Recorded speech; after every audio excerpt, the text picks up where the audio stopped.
Tô aqui, novamente, para mais uma resenha. É uma bosta, né, cara? A verdade é essa, jogar no sábado, perder. Aí o que acontece? O seu domingo é uma merda, todos os seus rivais vão jogar ainda, né? Ai, não é fácil não, família. Mas eu te convido, né, para mais uma resenha aqui. Vamos trocar uma ideia sobre uma visão do Felipe Melo, podemos dizer, passando um pano para o Fernando Diniz, e eu quero trazer uma outra visão, que é do Rica Pegoni. Esse não, esse já criticando o Fernando Diniz e basicamente passando um pano ali para os jogadores, porque na visão dele a derrota de ontem fica muito no estilo do Fernando Diniz, família vascaína. Além disso, quero trazer aqui também o Felipe Coutinho, né, porque foi questionado sobre soberba, salto alto na partida de ontem, se de alguma maneira faltou humildade, né, para encarar esse jogo aí contra o Juventude, família vascaína. Então chega aí, que tem resenha nesse vídeo, mas antes, deixa eu te pedir aquela moral. Se não for inscrito aqui no canal Vasco em Família, se inscreve, deixa o like, ativa o sininho, comenta, hypa o vídeo. Na verdade, desabafa, né? A gente vai falar aqui muito do Fernando Diniz, dos jogadores do Vasco e, claro, projetar essa sequência que a gente tem aí no Campeonato Brasileiro. De repente, de fato, né? Até bom essa parada aí, porque a coisa não tá legal. Não tá legal, mas de forma nenhuma. E foi como eu falei pra vocês, a derrota de ontem, claro que perder clássico, ficar sendo zoado pelo bairro é difícil, é complicado. Mas a derrota, pelo menos assim, para o Thiagão, foi a pior, cara, dessa sequência aí. Porque, no meu entendimento, o Vasco levou a campo o time que tá? Não vou falar por todo mundo, mas entendo que boa parte da torcida do Vasco pensa dessa maneira. O Vasco levou a campo ontem o time que a gente entende como o ideal para disputar a Copa do Brasil. E aquele nível de atuação realmente preocupou bastante, família vascaína. Hype o vídeo, comenta e deixa eu falar aqui rapidamente da parceira do canal, que é a Golcase. É isso, para você comprar esse belo copo. Eu vou deixar aqui o nosso QR Code, vou deixar aqui também o link no primeiro comentário fixado. Lembrando que a Golcase está no mês da Go Black, é a Black Friday da Golcase, então tem vários produtos lá na promoção. Chegou o momento, né, para você comprar a sua capinha, o copo Vibe, ó, família, qualidade, esquece. Deixei uma água, né, que eu não bebi, fui beber a água geladinha, o copo é muito bom, família vascaína. Tem essa garrafa aqui também que eu utilizo para malhar, então fecha com a Golcase, você vai estar dando uma moral aqui pro Thiagão e vai estar comprando um produto de muita qualidade. Dessa vez, ó, personalizei com o nome do canal, fechou? Família, vamos seguir a nossa resenha, ressaca de leve, né, por isso que eu tô bebendo água. Suco amarelo, quando perde, bate de um jeito que, né, deixa a gente mal demais. Mas deixa aqui eu passar o Felipe Coutinho primeiro, pra gente focar aí na sequência que o Vasco tem nessa competição. Olha só. Não, falta de humildade. Acredito que não tenha passado isso por ninguém. Todo mundo ali trabalha firme no dia a dia, a gente se cobra bastante, a gente se cobrou muito hoje no vestiário, mais uma vez. Como eu falei, a gente tem que saber aprender com os erros, aprender com o jogo de hoje, para a gente poder voltar ao caminho das vitórias. Trabalho, a gente tem que seguir trabalhando forte, cada um se dedicando ainda mais, né, do que a gente vem fazendo. Claro que a Copa do Brasil ainda está longe, a gente conseguiu a classificação para a semifinal, um passo muito importante para a gente, para o clube, para o grupo. Mas a gente tem 5 jogos no Brasileiro que são muito importantes. Como sempre falo quando eu passo aqui, a gente precisa subir na tabela, precisa melhorar. Bom, agora é difícil falar nesse momento, né? Mas é aprender com os nossos erros e estar junto como equipe, trabalhar mais e estar cada vez mais focado para buscar as vitórias. E acredito que nesses 5 jogos que faltam a gente tem que encarar, como eu sempre falo, tem que encarar como final. O objetivo de classificar direto ficou um pouco distante depois dessas 3 derrotas, mas a gente tem que encarar cada jogo como uma final, lutar até o fim, buscar a vitória como a gente tentou de certa forma hoje. E trabalhar para buscar os resultados positivos. É muita pretensão do Thiagão aqui de Queimados, Baixada Fluminense, bater de frente com o Felipe Coutinho ou questionar alguma fala dele. Mas faltou sim humildade, o time não estava atento, teve sim soberba. Ontem sim eu acho que houve salto alto, contra o São Paulo não achei, contra o Botafogo entendo que o Diniz escolheu muito mal as suas peças, mas ontem não. Ontem não, Coutinho, com todo respeito, o que o Cuesta fez não existe num jogador atento, querendo, entendendo o contexto do jogo, sabendo que, cara, não tem jogo fácil no Campeonato Brasileiro, você tirar o pé. Ele faz assim, ó, tirou o pé, e aí sai o gol do Juventude. E o erro do Léo Jardim e a postura do Nuno também ali. Não foi nada com o Nuno, mas a forma que o Nuno tava aqui, ó. E, caraca, me antecipou. Não existe, não existe. O cara tem que vir em direção, né, à bola. Eu duvido muito, eu falo isso aqui, eu duvido, né? Eu não posso afirmar que eu, né, não controlo o universo, mas eu duvido se eu não encontro um adversário mais forte, que você olha pra ele e fala, opa, aqui eu não posso dar mole. Se o Léo Jardim faria aquilo, o Nuno, né, não ia antecipar a bola, e o Cuesta com certeza ia travar, a bola ia pra escanteio e ele ia vibrar, chamar a atenção da galera. Aquilo ali não se faz, família. Mas isso é papo pro final do vídeo pra gente debater aqui a visão do Felipe Melo e também do Rica Perrone. A nossa situação no Campeonato Brasileiro, ela ficou muito complicada. Eu falei com vocês isso um outro dia, né, que eu não gostaria de conquistar a vaga, sei lá, pelo G8, G9, se o Galo, né, ultrapassar a gente ali nesse momento passou, e tem um jogo a menos, né? O Galo, eu acho que, se eu não me corrija, mas se eu estiver errado, depois eu vou olhar aqui na classificação, eu acho que o Galo ainda tem um jogo a menos. Não sei ao certo, família.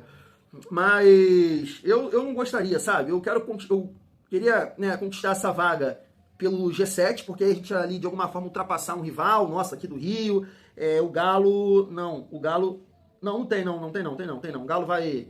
Não, na verdade tem, né? Porque o Galo jogou ontem, não foi? Jogou contra o Sport e tem 32 jogos. O Vasco tem 33. É isso mesmo, o Galo tem um jogo a menos sim, família vascaína. Então pode até ampliar ali. É isso, ó, vai jogar no dia 12/11 contra o Fortaleza. Então pode ampliar ali a sua vantagem para o Vasco, que hoje é de 1 ponto, podendo chegar aqui a 46 e ficar a 4 pontos do Vasco. E aí a situação fica ainda mais complicada, né? Então o Vasco perdeu, né, várias oportunidades de se colocar nessa condição aqui de G7. 3 derrotas, isso é inadmissível, e principalmente, né, a de ontem. Então você mira a sequência do Vasco, ela é muito complicada. Os 2 próximos jogos, jogos fora. Assim, você pode até pontuar que o Vasco fora de casa, nessa sequência, tá até melhor, né, do que dentro de casa. Em comparação, por exemplo, à campanha do ano passado, o Vasco já tem mais pontos, né, mesmo tendo esses jogos aí para fazer, né? São 3 jogos fora de casa: Grêmio, Bahia e Atlético Mineiro. E o Vasco tá todo desfalcado para esse jogo contra o Grêmio. Assim, eu sou muito ansioso e eu já tava aqui analisando, né, o possível Vasco que vai entrar em campo contra o Grêmio, né? Tô mostrando aqui para vocês a escalação de ontem. Então a gente não vai ter PH convocado e agora suspenso, agora não vai ter mesmo, né? Alguma logística maluca aí para ele estar à disposição, esquece. Cuesta, Andrés Gomes e só, né, que foram convocados. Então, assim, família, o time que o Vasco pode levar a campo, eu entendo, assim, que ele vai entrar com o Verratti, mas vocês sabem que eu não entraria com o Verratti. Agora fica uma dúvida no setor defensivo, né? Se ele vai optar pelo Lucas Oliveira, se ele vai colocar o Hugo Moura na zaga, se ele vai colocar o Freitas e jogar com um jogador torto, sabe? O Tietchan eu acho que vai de lateral direito, e aí eu colocaria o Hugo Moura junto com o Barros, né, na dupla de volantes, e aí, né, a zaga você tem que, né, sim, difícil pra... cara, Freitas ou Oliveira, né? Freitas ou Oliveira. Até, né, pensaria no Oliveira, porque fica muito torto, né, jogar com 2 jogadores de perna esquerda ali. Então eu acho que é basicamente isso aí: Oliveira, Robert Renan, Tietchan, Piton, Hugo Moura e Barros. Coutinho, aí no meu comando de ataque seria, né, o David, Nuno Moreira e Ryan. O problema aqui é que você ia ter que deslocar, né, algum jogador aqui pro David, porque o David gosta de jogar pelo lado esquerdo e o Nuno também. Então isso não vai acontecer, e ele deve optar pelo Verratti. Aí Ryan, Nuno e Verratti, Coutinho. E aí é um problema, a família vascaína. Só que nessa situação, até entendo que você vai ter 2 jogadores de mais pegada, e assim, num contexto de jogo que eu quero, né, observar, tá? Eu quero ver o Vasco contra o Grêmio. Porque o Vasco, tendo que propor o jogo, tá uma merda, né? Contra São Paulo, Juventude, o time fica muito exposto, Diniz tem que melhorar isso aí realmente. E aí, contra o RB e contra o Grêmio, né, eu teria esses jogadores de mais mobilidade na frente, tentaria ajeitar aí, né, bota o Nuno que seja, o próprio David, né, pro lado de lá, botaria mais o Nuno pro lado de lá, porque o Nuno é mais talentoso. Cara, não dá pra jogar fora de casa com um time lento, com um time cansado. Então é isso, família vascaína, deve ser por aí o time que o Vasco vai escalar contra o Grêmio. O Grêmio que eu tava vendo aqui, né, que fez coisas que o Vasco não fez, né? Por exemplo, ganhou do São Paulo em casa e ganhou do Juventude, né, por 3-1, mas vem numa sequência aí de 2 derrotas, Corinthians e e Cruzeiro, e vai jogar contra o Fortaleza hoje fora de casa. E assim, um jogo bem difícil, né? Porque o Fortaleza vai sonhar muito aqui em sair do Z4, porque o Santos pega o Flamengo, família vascaína. Deixa eu passar aqui para vocês agora, né, os cortes aqui do Felipe Melo e também do Rica Perrone. Quero saber de vocês, seu lado, Rica ou Felipe Melo? Vamos lá. Rapaziada, Vasco perdeu mais uma em casa, dessa vez foi o Juventude. Eu falei já sobre o primeiro tempo. O segundo tempo, pior ainda. Difícil você falar o que aconteceu, né? Porque o Vasco teve essa atuação tão abaixo, né? Começou o jogo bem, fazendo 1-0, depois pararam de jogar completamente. Tem que abrir o olho, porque senão daqui a pouco perde a vaga da Libertadores. Por mais que não seja uma vaga direta, né? Mas entrar ali no G7, de repente G8, não sei se vai... Enfim, tem que estar no grupo, não pode. E um time que quer chegar numa Libertadores não pode perder 3 jogos seguidos. Principalmente para um time que tá brigando para não cair, como é o Juventude, fora de casa. Ou seja, o Vasco jogou em casa, perdeu em casa. Agora, o Juventude é uma vitória gigante que coloca mais fogo ainda na parte de baixo da tabela, né? O que eu acho do Vasco, assim, dos jogadores, dos atletas, e eu gosto muito de elogiar, e tenho elogiado muito os atletas do Vasco, alguns deles, né? Como, por exemplo, o Léo Jardim, o próprio Ryan, enfim. Eu acho que eles, mais do que o treinador, eles têm que fazer a leitura, eles têm que saber fazer a leitura de jogo. O treinador não entra em campo, sabe? Como é que faz? O cara pega a bola, tem o time dos caras fazendo uma pressão, todo mundo perto, vai sair a bola no chão para o jogador, uma bola, em vez de poder, de repente, ficar com a bola na mão, dar um bico pro alto, aí os caras fazem o gol. Como é que faz? É complicado demais, cara. Tem que saber fazer a leitura de jogo, entender qual é o momento de jogar, entender qual é o momento de dar o bico pro alto, transferir a pressão. Tá pecando muito por erros individuais que tá sendo muito sério pro Vasco, né? Sendo muito sério. Uma derrota à la Fernando Diniz, para não dizer que tem algumas características aí que você pode individualizar uma coisa ou outra, mas não gosto. Acho que é extremamente comum a gente ver derrotas desse tipo em times do Diniz, que é o seguinte: é um time protagonista do jogo, que toma conta, que tem a posse de bola, 70-30, muito mais chutes a gol, domínio do jogo, mas às vezes ele é muito vulnerável. E hoje aconteceu exatamente isso. O Vasco começa o jogo bem, faz 1-0, e aí toma um contra-ataque, toma um golaço incomum, inclusive do Juventude, o Nenê bate a bola, desvia, uma bela jogada do Nenê, 2 lances individuais. E aí o Vasco entra num modo que pra mim é o único ponto do Diniz que eu acho que ele precisa corrigir ainda.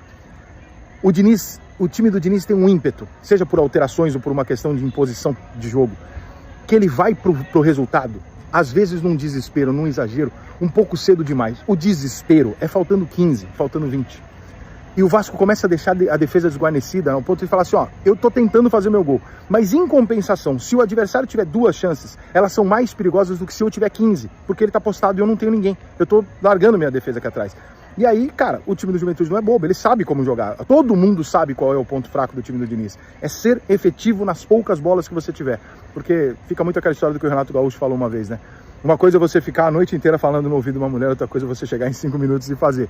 O resultado, no final das contas, pode ser o mesmo, né? Um gastou lábia a noite inteira, o outro não.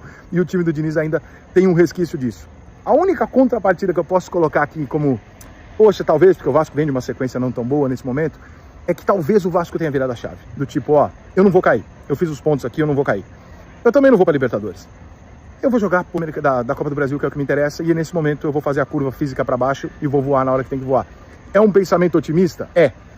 Tenho alguma informação para dizer isso? Não. É uma mera opinião de que pode ser uma possibilidade que justifique a queda no Vasco nos últimos jogos. Mas, obviamente, que o torcedor do Vasco está sonhando com o título. Nesse momento, ele começa a olhar e fala, pô, peraí, agora não era hora de ter uma baixa, né? Mas faz parte. Resultado, preço Diniz. Todo mundo que tem o Diniz tem um grande futebol, melhora muito, ganha jogo, mas perde alguns jogos como esse que aconteceu hoje em São Januário. Família, antes de tudo, assim, cara, eu tô vendo muito torcedor lá no grupo de membros, a galera que me manda mensagem, esse time é uma merda, esse time aí enganou a gente, tudo mais, é isso, é aquilo, e eu não acho, tá? Eu não acho. Um time que até então estava ali na parte de cima do retorno, e ainda tá, né? Mesmo com essas 3 derrotas, ainda tá numa campanha legal, claro que vai depender também dos jogos de hoje.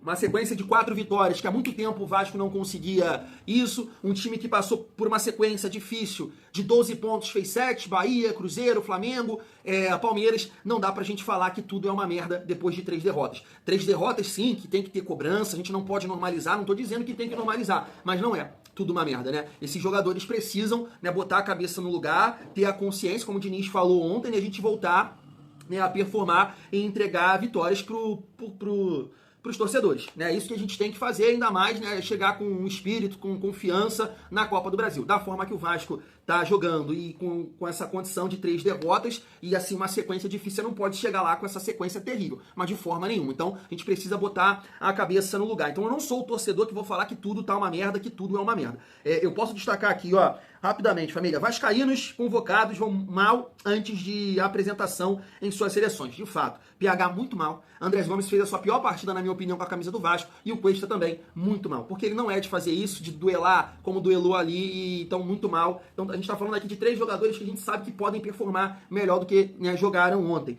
O Vasco tem a 4ª pior campanha como mandante desde 2010. Isso aqui preocupa demais e dá argumentos, né, pra galera que defende o Vasco decidir na Copa do Brasil no Maracanã e numa possível final também no Maracanã. O Vasco tem aqui, ó, deixa eu ver, como 49% de aproveitamento.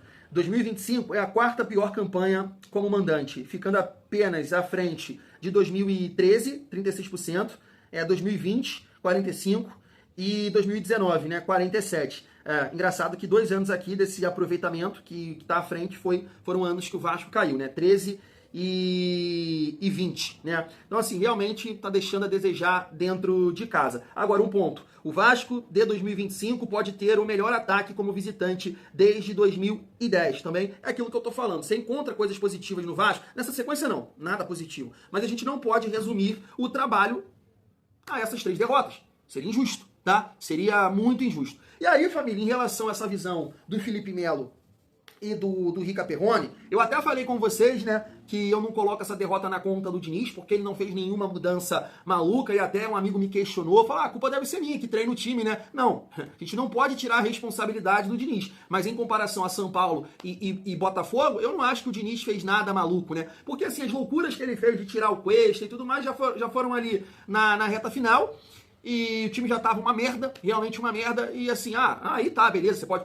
não concordar, achar isso um absurdo, você não pode perder o equilíbrio do time, sim, aí você coloca na conta dele. Mas a gente sabe que o Diniz, né, faz esse tipo de coisa, e infelizmente ontem, né, não deu nada certo. Tanto o lado consciente, o lado dele com o remédio, porque eu acho que sim, teve isso ontem, e depois das modificações. Porque o que se fala muito foi aquela insistência dele de Robert Renan e de Cuesta ganharem os lados do campo, né, progredirem ali para dar opção, para tentar rodar a bola e ganhar espaços com a profundidade do Piton, com a profundidade do PH, e quando o Vasco perdia a bola era um Deus nos acuda por ter, né, um atacante de muita mobilidade. Dá uma olhada nele lá, hein? Cara, não é bobo não é bobo de bola não, esse tal de Gabriel que dificuldade que eu tenho de falar o nome do cara. Taliari, não é bobo não, o maluco deu um cansaço lá na defesa do Vasco. Beleza, isso de fato é um erro, mas quando eu olho para os gols que o Vasco sofreu, principalmente os 2, tá? O primeiro e o segundo, cara, não passaram por ali. Não passaram por aí, sabe? O Cuesta poderia ter travado a bola. E o Léo Jardim, cara, tinha aqui do lado, tinha o Bumba, sabe? O Léo Jardim fez uma cagada. Tu sair no meio do campo